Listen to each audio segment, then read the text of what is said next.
तो चलिए बुलेटिन की शुरुआत करेंगे साल के सबसे बड़े और धमाकेदार इंटरव्यू के साथ। हमारे मैनेजिंग एडिटर अनुज सिंघल से सेबी चेयरमैन ने एक्सक्लूसिव बातचीत की है।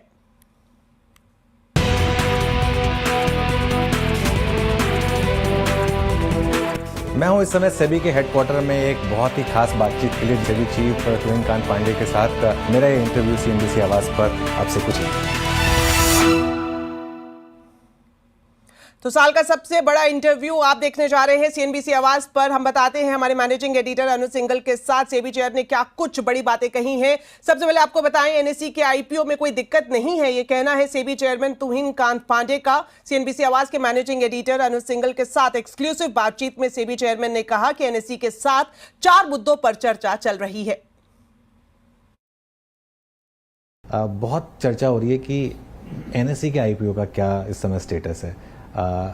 अगर आप थोड़ा उसमें मुझे बता सकें, क्योंकि बहुत लोग जानना चाहते हैं, क्योंकि एक शायद इस देश के सबसे बड़े आईपीओ में से एक होगा और लिस्टिंग के बाद शायद देश की सबसे बड़ी कंपनीज में से एक होगी जो डायरेक्टली आप गवर्न करते हैं, तो उस पर क्या विचार है आपका?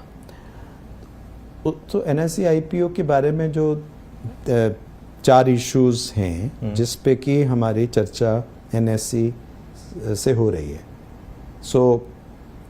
कुछ हमने इन्फॉर्मेशन उनसे मांगी थी, कुछ उन्होंने जवाब दिए हैं, उसके बारे में बातचीत करके हम रिजॉल्व करेंगे उसको, क्योंकि एक तो उसमें लिटिगेशन का इशू है कि settle what ever is left out. दूसरा उसमें क्लियरिंग कॉरपोरेशन का रोड मैप का इशू है, क्या रोड मैप होना चाहिए। तीसरा गवर्नेंस है। चौथा टेक्नोलॉजी है। चूँकि ये एक बहुत बड़ा मार्केट इंस्टीट्यूशन है, ये ठीक है कि बीएससी लिस्टेड है और एनएसई लिस्टेड होने में मुझे नहीं लगता कोई दिक्कत हमें होनी चाहिए। ओके। तो लेकिन गार्ड रेल्स भी क्या होंगे, क्योंकि इसका कमर्शियल तो रोल है ही है, लेकिन कोई भी एक्सचेंज हो या मार्केट इंफ्रास्ट्रक्चर इंस्टीट्यूशन हो, जी हाँ, वो कमर्शियल एंटिटी के होने के साथ साथ एक वो सिस्टेमिकली इम्पॉर्टेंट इंस्टीट्यूशन का रोल भी प्ले करता है, क्योंकि मार्केट है, वहाँ पे ट्रांजैक्ट होती है। जी हाँ। तो इसलिए रेगुलेटर का रोल भी आता है कि पब्लिक इंटरेस्ट भी प्रोटेक्ट हो। बिल्कुल। तो उस पॉइंट ऑफ व्यू से बेस्ट इंटरेस्ट ऑफ पब्लिक में हम आगे बढ़ेंगे।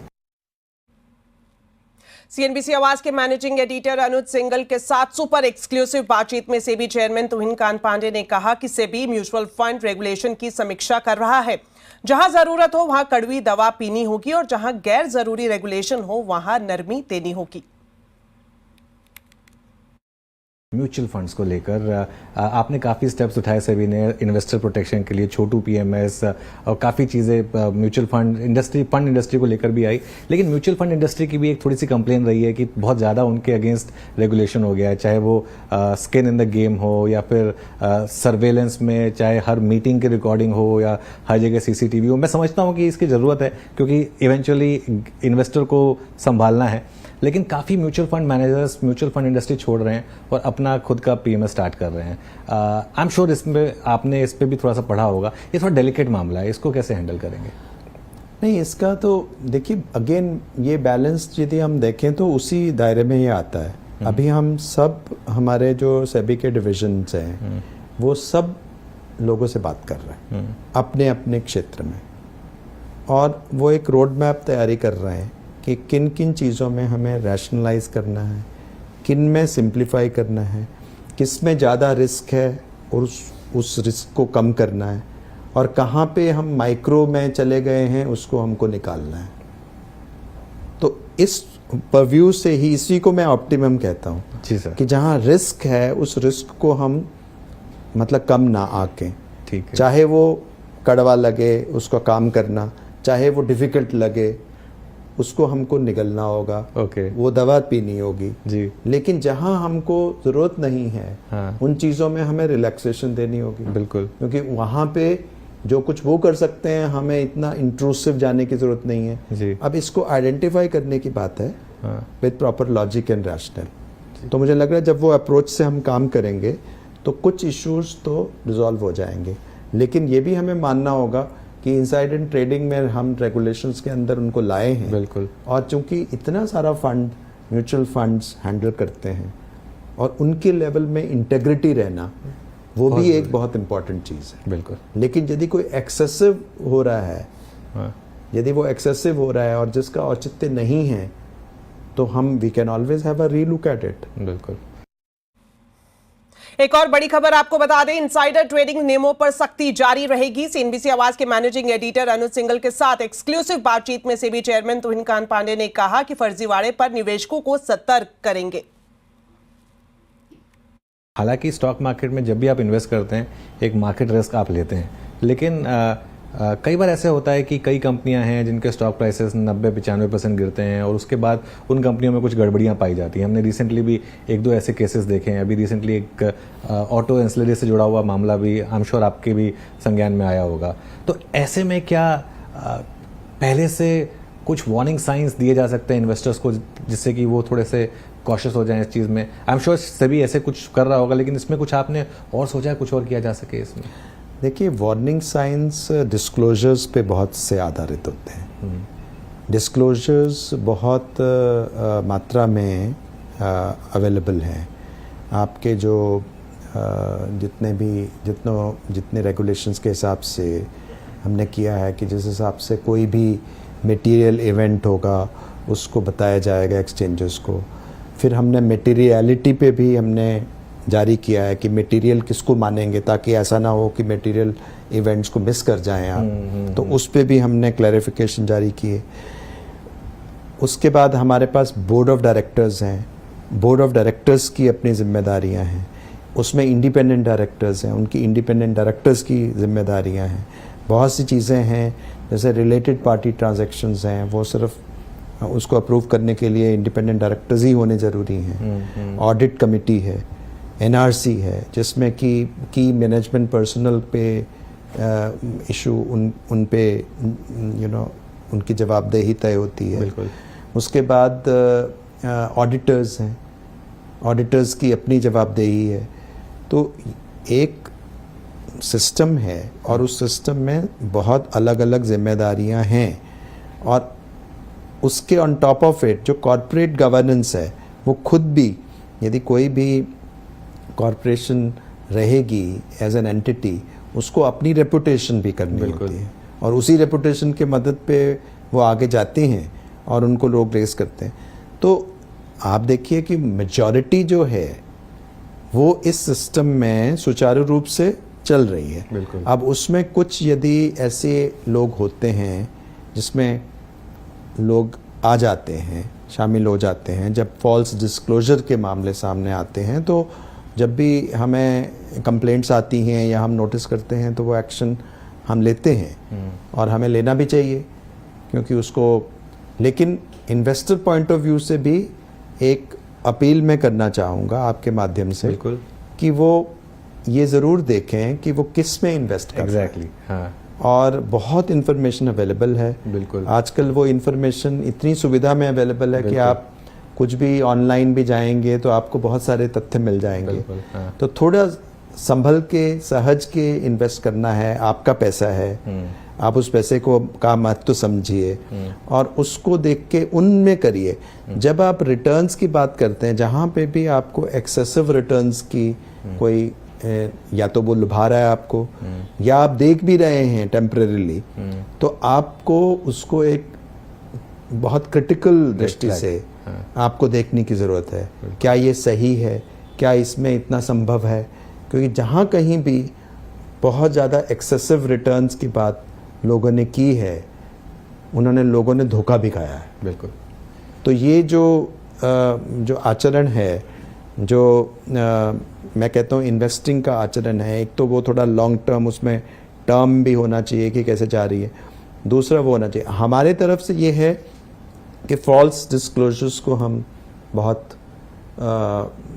तीखी नज़र से देखना चाहेंगे। अब हम ये भी देखना चाहेंगे कि जो डिस्क्लोजर्स किए जा रहे हैं, और उस पर हम तुरंत कार्रवाई करने जा रहे हैं, कि यदि आप डिस्क्लोजर्स करते हैं किसी कि हमको ये ऑर्डर मिल गया है या कहाँ से लिस्टेड कंपनी से किसी ने ये हमें दिया है, तो एक ऑटोमेटिक सिस्टम ऑफ चेकिंग, जिससे कि एक्सचेंजेस के थ्रू उन पे कंप्लायंस ऑफिसर्स को आपको मेल चले जाए कि आपकी कंपनी के विषय में किसी और कंपनी ने, लिस्टेड कंपनी ने ये घोषणा की है और एक्सचेंजेस को बताया, क्योंकि कई बार वो लोग मॉनिटरिंग नहीं कर पाते हैं, बिल्कुल, ताकि उनके पास ये जानकारी रहे कि उनके विषय में ये कहा जा रहा है और ताकि वो एक्सचेंज को तुरंत बता सकें कि यदि वो सत्य नहीं है। तो एक mutual cross checks and balances की भी आवश्यकता है। तो सीएनबीसी आवाज के मैनेजिंग एडिटर अनुज सिंघल के साथ सेबी चीफ ने वीकली एक्सपायरी पर भी खुलकर बातचीत की। वीकली एक्सपायरी पर फैसला नहीं बदला जाएगा और उन्होंने ये भी कहा कि इसके दिन तय कर दिए गए हैं। वीकली ऑप्शंस पर आप जो सेबी ने एक रुख अपना लिया कि सिर्फ 2 ही वीकली एक्सपायरी होंगी, दोनों जो भी एक्सचेंज है वो चुन ले, एक ट्यूसडे एक थर्सडे। तो अब इससे लगता है कि आपको जो एक्सचेंजेस के बीच में भी तकरार चल रही थी वो भी खत्म होगी उसकी वजह से। हाँ, वो हो गई है क्योंकि हमने फिक्स कर दिया उसको। तो अब वो उस पर कोई रीथिंग नहीं है, और अगर कोई और एक्सचेंज आएगा तो उसको भी यही रखनी होगी, इसी दायरे में रह के आपको काम करना होगा। साथ ही सीएनबीसी आवाज में दिए मेगा एक्सक्लूसिव इंटरव्यू के जरिए सेबी ने निवेशकों को ओपिनियन ट्रेडिंग प्लेटफॉर्म के खिलाफ सतर्क किया है। सेबी चेयरमैन तुहिन कांत पांडे ने कहा कि ऐसे प्लेटफॉर्म्स के लिए कोई रेगुलेशन नहीं है। आपने कल भी सेबी ने एक सर्कुलर जारी किया है ओपिनियन ट्रेडिंग को लेकर। ये इतना बड़ा मामला बनता जा रहा है और इसमें ये लोग टर्मिनोलॉजी यूज़ कर रहे हैं स्टॉप लॉस की और काफ़ी कुछ ऐसी जो मार्केट से रिलेटेड है। अब क्योंकि ये लेकिन आपके डायरेक्ट परव्यू में नहीं है, इस पर आप अब क्या कदम उठाने वाले हैं फिर जो लोग कर रहे हैं? नहीं, तो हम तो बता रहे हैं कि ये नहीं है। से हमारा काम एजुकेशन भी तो है, बहुत सारी चीज़ें होती हैं, ऑनलाइन चीज़ें, इंटरनेट इतना बड़ा है, उसमें तरह तरह की चीज़ें हो रही हैं। हम इंटरवीन करके इतना बता रहे हैं कि ये चीज़ें चल रही हैं और प्लीज़ बी कॉशियस, आप मत करिए। ओके, लेकिन इसमें आप और कुछ नहीं करेंगे, सिर्फ लोगों को आप वार्न कर सकते हैं, या फिर ये जो एंटिटीज ये टर्मिनोलॉजी यूज कर रही हैं इनके अगेंस्ट भी आप कुछ लीगल एक्शन लेने की तैयारी कर रहे हैं? नहीं, जो भी लीगल एक्शन होगा वो होगा। वो कोई भी लीगल एक्शन, तो लीगल एक्शन कई तरह के हो सकते हैं, हमारे से भी हो सकता है, कहीं और भी लीगल एक्शन ले सकता है। चलिए बढ़ते हैं आगे और आपको दिखाते हैं आज की एक बड़ी राजनीतिक खबर। जातीय जनगणना के अलावा कैबिनेट की बैठक में कई बड़े फैसले लिए गए हैं। मैं आपको बता दूं कि आज सूचना एवं प्रसारण मंत्री अश्विनी वैष्णव ने कैबिनेट में हुए फैसलों की जानकारी दी और साथ ही ये भी कहा कि कांग्रेस की पूर्ववर्ती सरकार और विपक्ष के दूसरे दल राजनीतिक दृष्टिकोण से जातीय जनगणना की बात करते हैं। वहीं कुछ राज्यों ने राजनीतिक फायदे के लिए जातीय सर्वे कराए हैं, लेकिन मोदी सरकार अब आम जनगणना के साथ ही जातीय जनगणना भी कराएगी। प्रधानमंत्री श्री नरेंद्र मोदी जी के नेतृत्व में राजनीतिक विषयों की कैबिनेट समिति ने यह निर्णय लिया है कि जातियों की गणना को आने वाली जनगणना में सम्मिलित किया जाए। यह इस बात को दर्शाता है कि वर्तमान सरकार देश और समाज के सर्वांगीण हितों और मूल्यों के लिए प्रतिबद्ध है। जैसे कि पहले भी जब समाज के गरीब वर्गों को 10% आरक्षण का प्रावधान किया गया, तब भी समाज के किसी घटक में तनाव उत्पन्न नहीं हुआ था। तो जातीय जनगणना के अलावा कैबिनेट की बैठक में बड़े फैसले भी लिए गए हैं, ये बताने के लिए अब हमारे साथ जुड़ रहे हैं हमारे वरिष्ठ सहयोगी लक्ष्मण रॉय। तो लक्ष्मण जी, आज दिल्ली में बैठकों का दौर जारी रहा, क्या बड़े फैसले लिए गए हैं अब तक? देखिए, सबसे महत्वपूर्ण फैसला या फिर कहें सबसे बड़ा फैसला लिया गया है जातीय आधार पर जनगणना कराने को लेकर के। Cabinet committee on political affairs ने फैसला लिया है कि सरकार जातीय आधार पर जनगणना कराएगी, यानी जातिगत जनगणना कराएगी। और ये जातिगत जनगणना जो होगी, जो आम जनगणना होगी, उसके साथ जातिगत जनगणना भी कराई जाएगी। ये अपने आप में बहुत बड़ा फैसला कहा जा सकता है, खासतौर से ऐसे समय में जब बिहार में चुनावी सरगर्मी काफी ज्यादा तेज हो गई है, खासतौर से ऐसे समय में जब जातीय जनगणना नहीं कराने को लेकर के कांग्रेस आरजेडी सरकार को घेरती रही है। ऐसे में यह फैसला बड़ा राजनीतिक मायने रखता है। दूसरा जो महत्वपूर्ण फैसला लिया गया है वह आपको cabinet committee on economic affairs में गन्ने की एफआरपी यानी चीनी मिलें गन्ना किसानों को जो कीमत देती है उस कीमत को बढ़ाने का फैसला लिया गया है। 15 रुपए प्रति क्विंटल, अभी 340 रुपए प्रति क्विंटल था, अब उसे बढ़ाकर 355 रुपए प्रति क्विंटल करने का फैसला लिया गया है। जैसे जैसे अंडर रिकवरी बढ़ेगी, शुगर केन की रिकवरी बढ़ेगी, 0.1% या इससे ज्यादा बढ़ती है तो वहां पे आपको 3 रुपये 46 पैसे प्रति क्विंटल आपको ज्यादा पैसा मिलेगा। तो ये सरकार ने किसानों के लिए एक बड़ा फैसला लिया है। तीसरा फैसला पूर्वोत्तर क्षेत्र के राज्यों के लिए है, जहां पे सिलचर से लेकर शिलांग तक एक नया हाईवे बनाया जाएगा, हाई स्पीड कॉरिडोर बनाया जाएगा, जिसकी लागत करीब 22,800 करोड़ रुपए होगी। ये पूर्वोत्तर क्षेत्र के राज्यों के लिए महत्वपूर्ण प्रोजेक्ट था, जिसको आज मंजूरी दी गई cabinet committee on economic affair से। लेकिन इन सब के साथ साथ कैबिनेट कमेटी ऑन सिक्योरिटी पर भी एक महत्वपूर्ण बैठक हुई और सीसीए की बैठक में माना जा रहा है कि पहलगाम के बाद उपजे हालात पर चर्चा की गई, सैन्य कार्रवाई अब तक क्या हुई है उसकी चर्चा की गई और आगे की रणनीति क्या है इसकी एक रूपरेखा यहाँ पे तैयार की गई। तो आज बैठकों का सिलसिला था और कई सारे महत्वपूर्ण फैसले भी हुए, कई सारे अहम मुद्दों पर चर्चा भी हुई। जी शुक्रिया लक्ष्मण जी इस पूरी जानकारी के लिए। तो वक्त एक छोटे से ब्रेक का है, ब्रेक के बाद आपको दिखाएंगे शेयर बाजार का पूरा हाल। आप देखते रहिए आवाज समाचार। के बाद आपका स्वागत है। बात करते हैं शेयर बाजार की। निफ्टी वीकली एक्सपायरी पर बाजार में दबाव रहा। सेंसेक्स निफ्टी ऊपरी स्तर से फिसलकर बंद हुए। सेंसेक्स 46 पॉइंट गिरकर 80,242 पर और निफ्टी 2 पॉइंट गिरकर 24,334 पर बंद हुआ। Mid cap small cap shares में बिकवाली रही तो वहीं दूसरी तरफ बैंकिंग, पीएससी, एनर्जी शेयर्स में भी गिरावट दर्ज की गई। मेटल, आईटी इंडेक्स गिरावट में रहे और वहीं पीएसयू बैंक की बात करें तो ये इंडेक्स 2% से ज्यादा फिसलकर बंद हुए। इसके अलावा रियलिटी, फार्मा इंडेक्स बढ़त पर बंद हुए। तो आज देश भर में अक्षय तृतीया की धूम है। आज के दिन सोना चांदी खरीदना शुभ माना जाता है। आज जगह जगह सराफा बाजारों में शानदार रौनक है। सोना चांदी की दुकानों में लोगों की जोरदार भीड़ देखने को मिल रही है। आज के दिन विवाह, गृह प्रवेश और कई चीजों की खरीदारी करना भी काफी शुभ माना जाता है। प्रधानमंत्री नरेंद्र मोदी ने भी देशवासियों को अक्षय तृतीया की शुभकामनाएं दी हैं। तो अक्षय तृतीया के मौके पर बाजारों में आज जमकर चहल पहल देखने को मिल रही है। दिल्ली के बाजारों में भी रौनक जमी हुई है। बढ़े हुए सोने के दाम के बावजूद लोग खरीदारी से चूक नहीं रहे हैं। देखिए दिल्ली के करोल बाग से यह रिपोर्ट।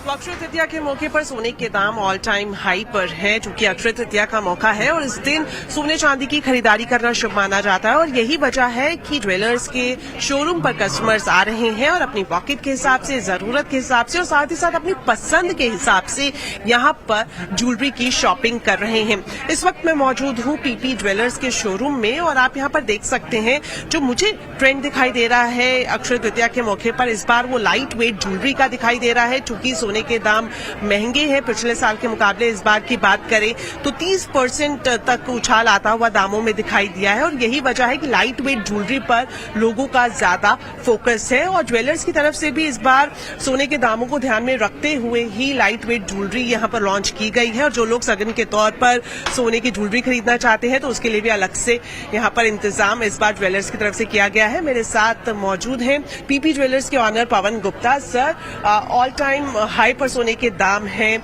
और यहाँ पर मैं देख रही हूँ कि लोग लाइट वेट ज्वेलरी खरीदना पसंद कर रहे हैं, क्योंकि कहीं ना कहीं जो दाम है वो मैटर करता है जब आप खरीदारी करना चाहते हैं। तो आपकी तरफ से इस बार क्या कुछ ऑफर्स और डिस्काउंट्स और क्या कलेक्शन आप लेकर आए हैं, बताएं।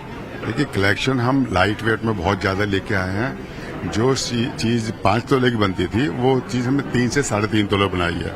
Look wise, design wise same है, किंतु वेट वाइज कम है अकॉर्डिंग टू बजट। दूसरा, हम लोगों ने गिफ्ट के लिए कॉइन बनवाए हैं। जैसे मेरे हाथ में एक कॉइन है, पहले इसका वजन 1 ग्राम था जिसकी कीमत थी 8,500 रुपये।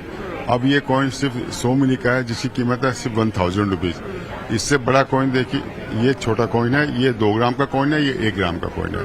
तो यू कैन सी दिस। इसके बाद जो हमने जो आपने कहा कि गोल्ड का रेट बढ़ गया, वाकई में बढ़ गया, किंतु जिसको 5 लाख का सोना या 2 लाख का खरीदना है वो खरीद रहा है, चाहे वजन 2 ग्राम कम है या ज्यादा है।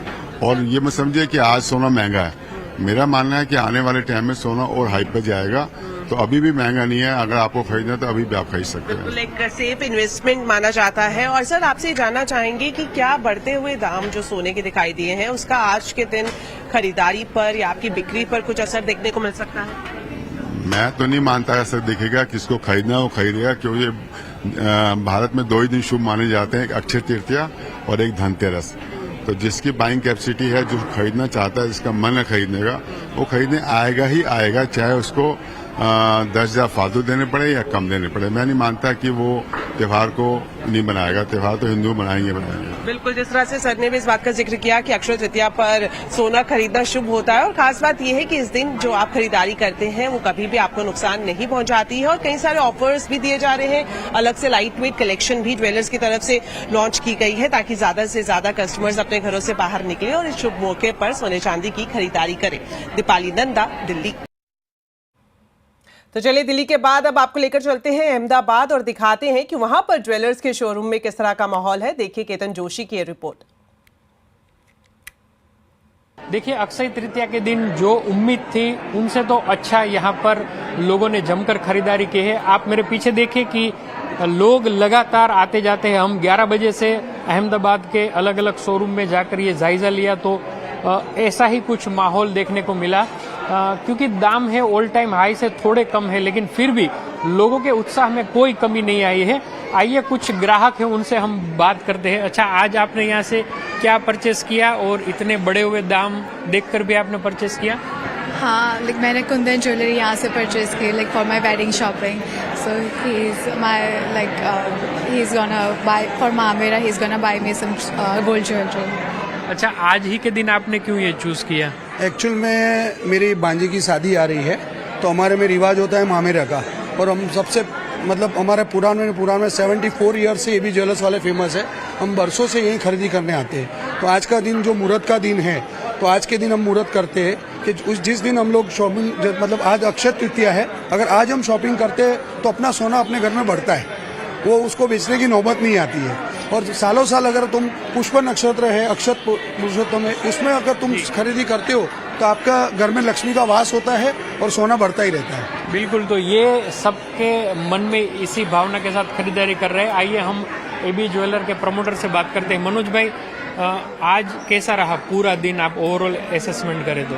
जी, पूरा दिन सुबह से ही लोगों ने अपनी खरीदारी बना के रखी थी जो वो रियलाइज करने आ गए। मतलब प्योर गोल्ड सालाना बचत के तौर पे लेते हैं, इस खास करके इस दिन के लिए जो खरीदारी करते हैं तो वो करने के लिए आ गए। सोने चांदी के लगड़ी सिक्के और आने वाले शादी ब्याह के प्रसंगों के लिए और द ईयरली बाइंग के हिसाब से ज्वेलरी भी खरीद रहे हैं और हमारे पूरे बाजार के एक्सपेक्टेशन से कहीं ज़्यादा ये माहौल अच्छा देखने को मिला। तो इस अक्षय तृतीया से अगली अक्षय तृतीया तक दाम कहाँ देखते हैं? ऑब्वियसली ये जिस तरह से पूरा वैश्विक एटमॉस्फेयर मतलब वातावरण जो बनता जा रहा है उसको देख के 1,20,000 25,000 की गुंजाइश बनती है। बिल्कुल, तो यहाँ से भी 20 से 25% अगले एक साल में सोने के दाम बढ़ेंगे। ये भी एक अवमानना है और साथ ही साथ एक परंपरा भी है। तो प्राइस के ऊपर परंपरा आज भारी रही और लोगों ने यहाँ से जमकर खरीदारी की। जी चलिए, इसी के साथ बुलेटिन में इतना ही, लेकिन जाने से पहले आपको बताते हैं आज के कंज्यूमर अड्डा के टॉपिक के बारे में। दिल्ली सरकार ने स्कूलों की मनमानी और फीस बढ़ोतरी को लेकर सख्त कानून बनाने का ऐलान किया है। तो क्या खास होगा इस नए कानून में और क्या दूसरे राज्यों को भी कानून बनाना चाहिए? जानने के लिए जरूर देखिए आज का कंज्यूमर अड्डा 5:57 पर। मनमानी फीस कानूनी फांस।